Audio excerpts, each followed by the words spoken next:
We most certainly do talk to terrorists, no question about it.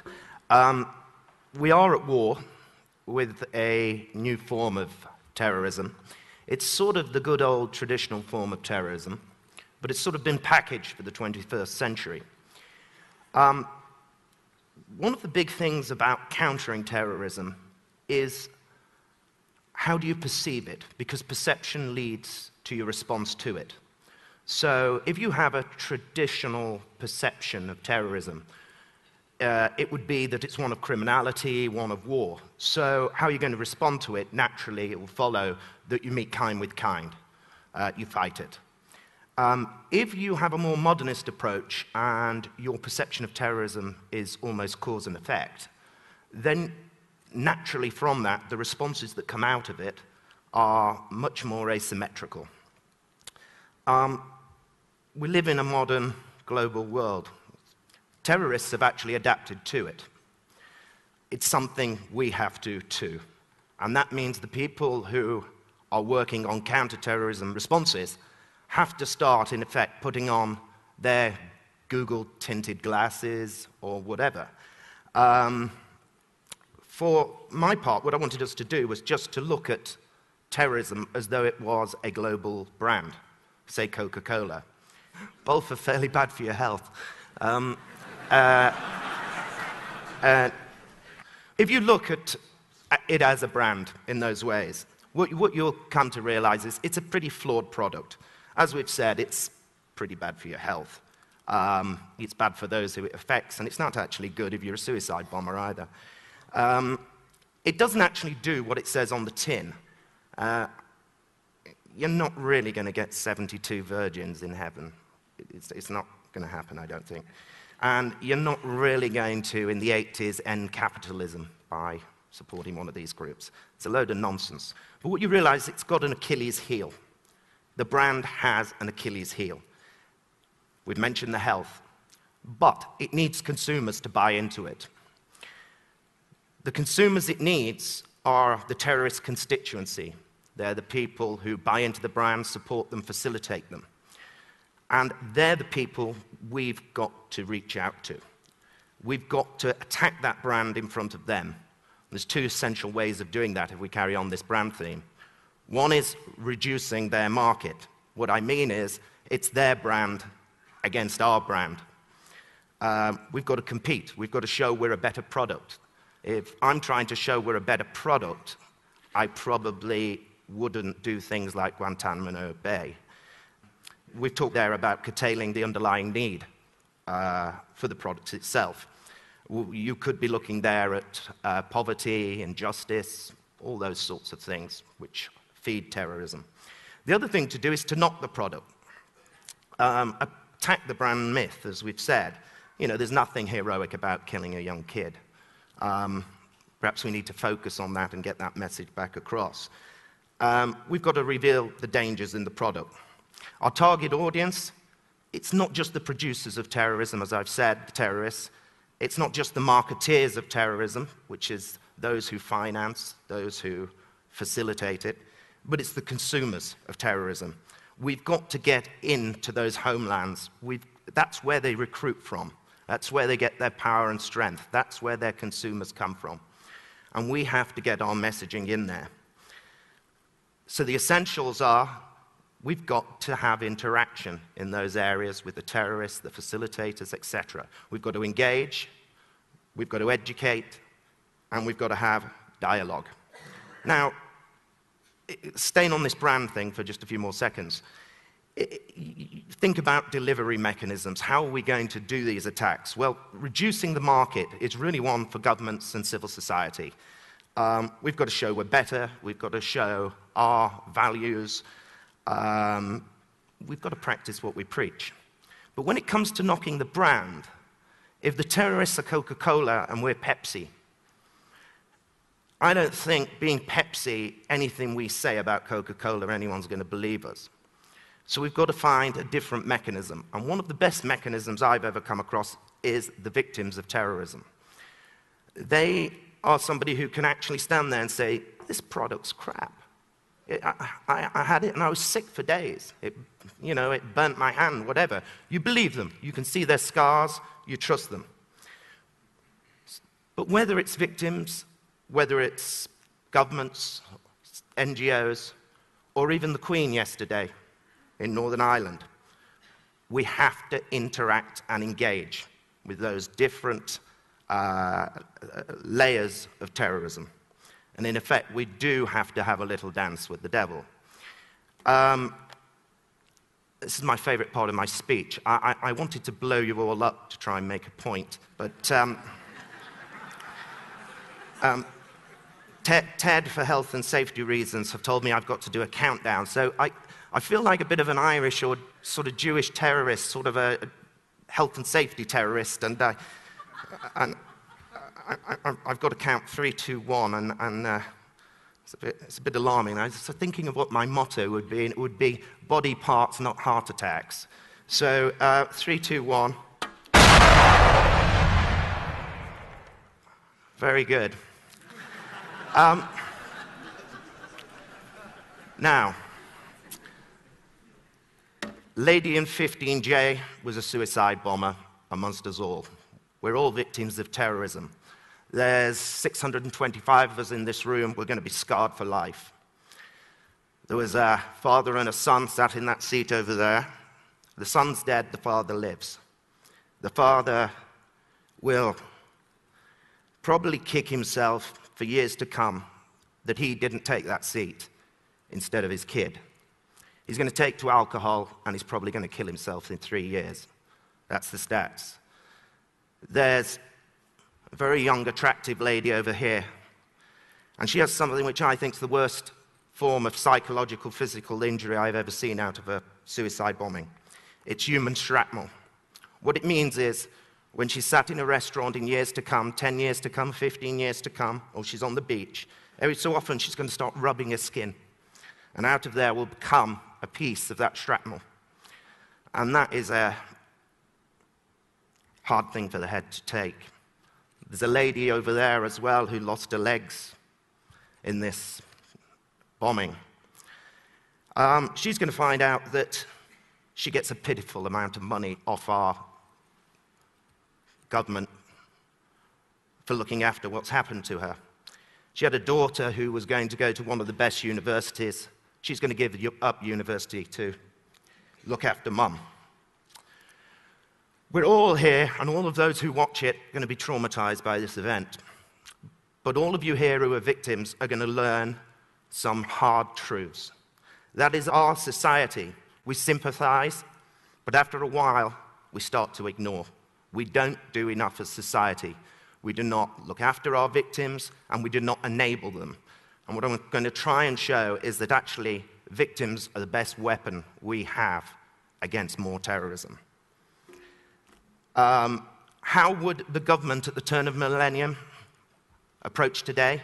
Well, we all know. What they'd have done then is an invasion.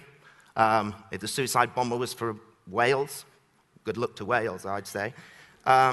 Knee-jerk legislation, emergency provision legislation, which hits at the very basis of our society, as we all know.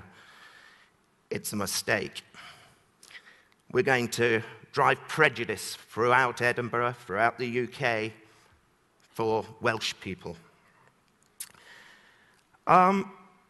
Today's approach, governments have learnt from their mistakes. They are looking at what I started off on these more asymmetrical approaches to it, more modernist views, cause and effect. But mistakes of the past are inevitable. It's human nature. The fear and the pressure to do something on them is going to be immense. They are going to make mistakes. They're not just going to be smart. There was a famous Irish terrorist who once summed up the point very beautifully. He said, the thing is about the British government is that it's got to be lucky all the time, and we only have to be lucky once. So what we need to do is we have to affect it. We've got to start thinking about being more proactive. We need to build an arsenal of non-combative weapons in this war on terrorism. But of course, its ideas is not something that governments do very well. I want to go back just to before the bang to this idea of brand, and I was talking about Coke and Pepsi, etc. We see it as terrorism versus democracy in that brand war. They'll see it as freedom fighters and truth against injustice, imperialism, etc. We do have to see this as a deadly battlefield. It's not just their flesh and blood they want. They actually want our cultural souls. And that's why the brand analogy is a very interesting way of looking at this. If we look at Al-Qaeda, Al-Qaeda was essentially a product on a shelf in a souk somewhere, which not many people had heard of. 9/11 launched it. It was its big marketing day, and it was packaged for the 21st century. They knew what they were doing. They were effectively done something in this brand image of creating a brand which can be franchised around the world where there's poverty, ignorance, and injustice. We, as I've said, have got to hit that market. But we've got to use our heads rather than our might.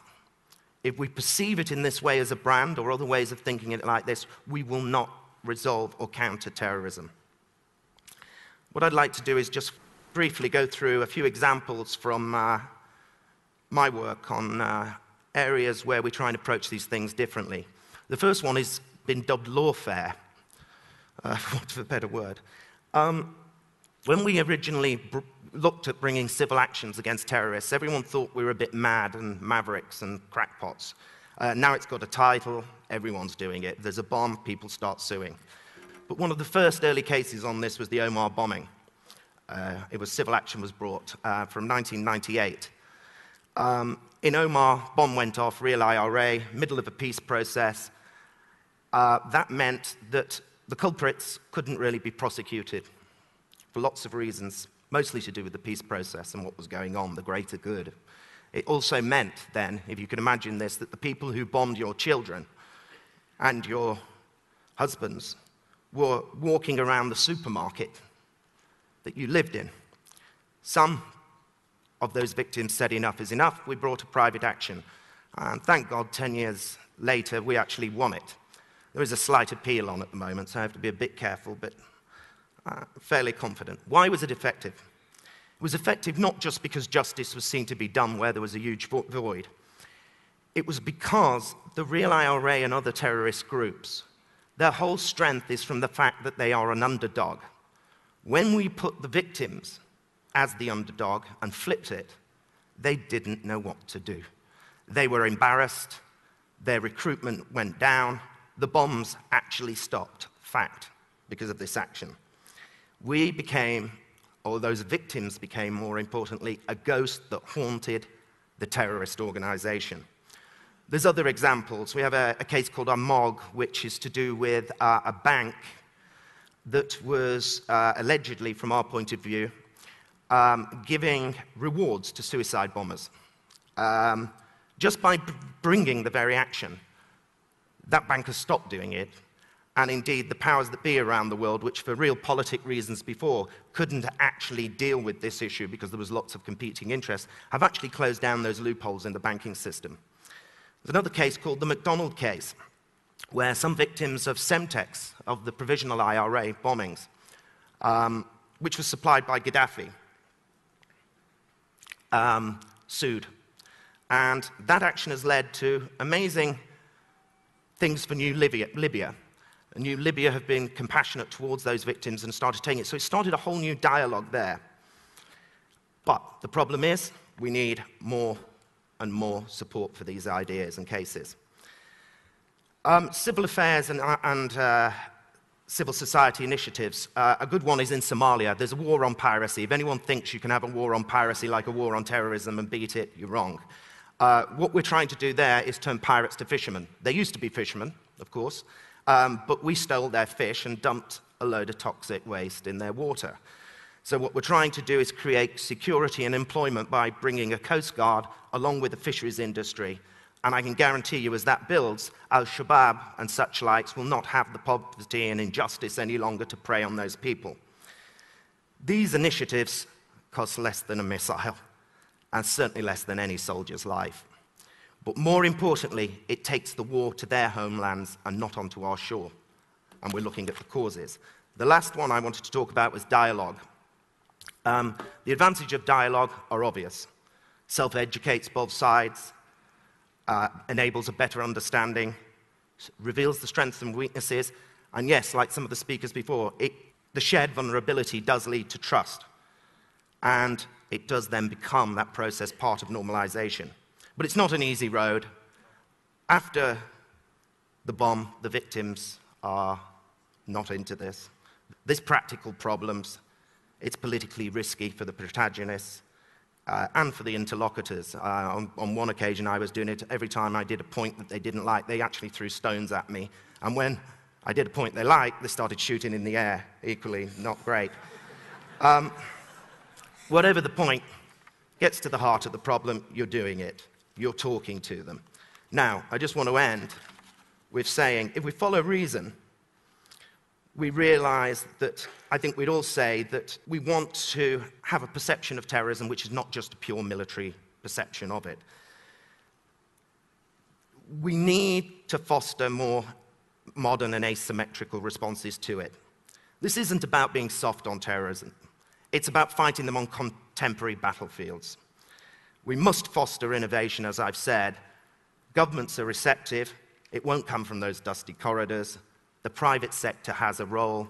The role we could do right now is going away and looking at how we can support victims around the world to bring initiatives. If I was to leave you with some big questions here, which may change one's perception to it, and who knows what thoughts and responses will come out of it, but did myself and my terrorist group actually need to blow you up to make our point? We have to ask ourselves these questions, however unpalatable. Have we been ignoring an injustice or a humanitarian struggle somewhere in the world? What if actually engagement on poverty and injustice is exactly what the terrorists wanted us to do? What if the bombs are just simply wake-up calls for us? What happens if that bomb went off because we didn't have any thoughts and things in place to allow dialogue, to deal with these things and interaction? What is definitely uncontroversial is that, as I've said, we've got to stop being reactive and more proactive. And I just want to leave you with one idea, which is that it's a provocative question for you to think about, and the answer will require sympathy with the devil. It's a question that's been tackled by many great thinkers and writers. What if society actually needs crisis to change? What if society actually needs terrorism to change and adapt for the better? It's those Bulgakov themes. It's that picture of Jesus and the devil hand in hand in Gethsemane, walking into the moonlight. What it would mean is that humans, in order to survive and development, quite Darwinian spirit here, inherently must dance with the devil. A lot of people say that communism was defeated by the Rolling Stones. It's a good theory. Maybe the Rolling Stones has a place in this. Thank you.